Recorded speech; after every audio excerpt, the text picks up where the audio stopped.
वित्तीय वर्ष 2025-26 के लिए पेश किए गए आम बजट से झारखंड के मजदूर नाराज हैं और अब इसे लेकर के सड़कों पर आंदोलन की तस्वीर दिखने लगी है। मजदूर यूनियन के बैनर तले राजधानी रांची में लोगों ने इस आम बजट पर गंभीर आरोप के साथ इसे सिर्फ अडानी, अंबानी और कोऑपरेटिव घरानों को लाभ पहुंचाने वाला बजट बताया है। मजदूर यूनियन के वक्ताओं ने सीधे तौर पर केंद्र की मोदी सरकार पर निशाना साधने का काम किया और रांची में प्रदर्शन कर रहे प्रदर्शनकारी यूनियन के वक्ताओं से बातचीत की हमारे संवाददाता मोइजुद्दीन ने। आप भी सुनिए कि उन्होंने क्या कुछ कहा। झारखंड राज्य हमेशा से आंदोलनकारियों का प्रदेश रहा है। झारखंड राज्य हमेशा से मजदूरों का प्रदेश रहा है, लेकिन अब तक झारखंड निर्माण से लेकर अब तक बात करेंगे तो मजदूरों ने सिर्फ और सिर्फ अपने आप को ठगता हुआ देखा है। लेकिन इस बार मजदूर फिर से सड़क पर आ चुके हैं और आंदोलन को बाध्य हो रहे हैं। लेकिन इस बार झारखंड के मजदूर अपने विरोध का कारण सीधे तौर पर केंद्रीय बजट को बता रहे हैं। लोगों से बात करते हैं क्या कुछ मामला है और केंद्रीय बजट से क्यों नाराज हैं आप लोग। नाराज कोई केंद्रीय बजट से इसलिए है कि इस बजट में मजदूरों के लिए और आम जनता के लिए, गरीब के लिए, किसानों के लिए कुछ भी नहीं है। आप अगर बजट को देखे होंगे, बजट का स्पीच भी आप सुना होगा, एक भी शब्द वो किसान के लिए, मजदूरों के लिए सरकार ने नहीं कहा।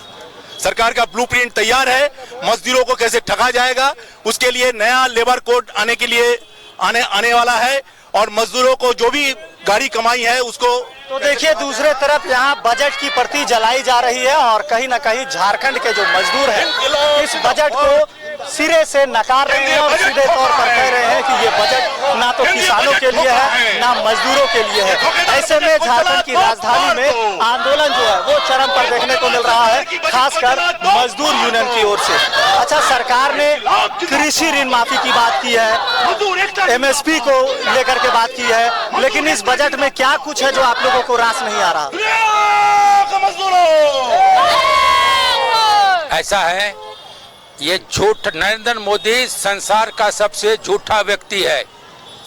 इसके किसी बात पर जो मजदूरों किसानों के लिए बोला गया है उस पर भरोसा नहीं किया जा सकता है। इसने कहा था 2022 तक किसानों की आमदनी दोगुनी हो जाएगी, MSP दे देंगे। अरे हमेशा बोलता है दे देंगे, दिया जाएगा, कब दिया जाएगा। और 100 स्मार्ट सिटी बना देंगे 2022 तक, कुछ नहीं हुआ। 15 लाख रुपए आपके खाते में आ गया होगा तो ठीक है, हमारे खाते में तो नहीं आया है। तो हम लोग बोलते हैं ये झूठा प्रधानमंत्री है, इसके किसी बात पर भरोसा करना। देखिए, जो एसेंशियल कमोडिटी एक्ट पे भी जब टैक्स लगाती है सरकार और कॉर्पोरेट घराने को छूट देती है, देखेंगे पेंसिल, रबर, चावल, दाल, आटा पर जो एसेंशियल कमोडिटी उस पर भी टैक्स लगा दिया गया है और बड़े बड़े घरानों को हजारों करोड़ रुपया का टैक्स दिया। तो कहीं न कहीं सवाल तो खड़ा करता है कि इसके नियति और नीति क्या है। ये गरीबों के प्रति सरकार है कि अमीरों की सरकार है।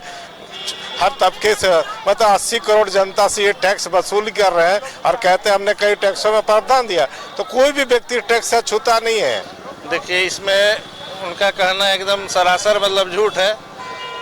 गरीब तबके, मध्यम वर्ग और किसान, उनके लिए कोई भी स्पेशल इसमें बजट में नहीं है। तो ये केवल पब्लिक को जो है ना ये लोग बरगलाते हैं और केवल धर्म की राजनीति करके उस जो भी पब्लिक जो अपनी मांग उठाती है उसको दबाने का कोशिश करते हैं। तो झारखंड राज्य सहित देश स्तर पर भी कई ऐसे मुद्दे हैं जिस पर विचार करने जरूरी है। ऐसे में ये वित्तीय वर्ष 2025 और 26 का आया हुआ बजट कहीं ना कहीं झारखंड के मजदूरों को रास नहीं आ रहा। अब देखने वाली बात होगी कि इन मजदूरों के आंदोलन को सरकार किस तरह से देखती है या फिर इसी तरह से मजदूर सड़कों पर आंदोलन करते रह जाएंगे। सहयोगी सतीश के साथ मोइजुद्दीन, TV 45 रांची।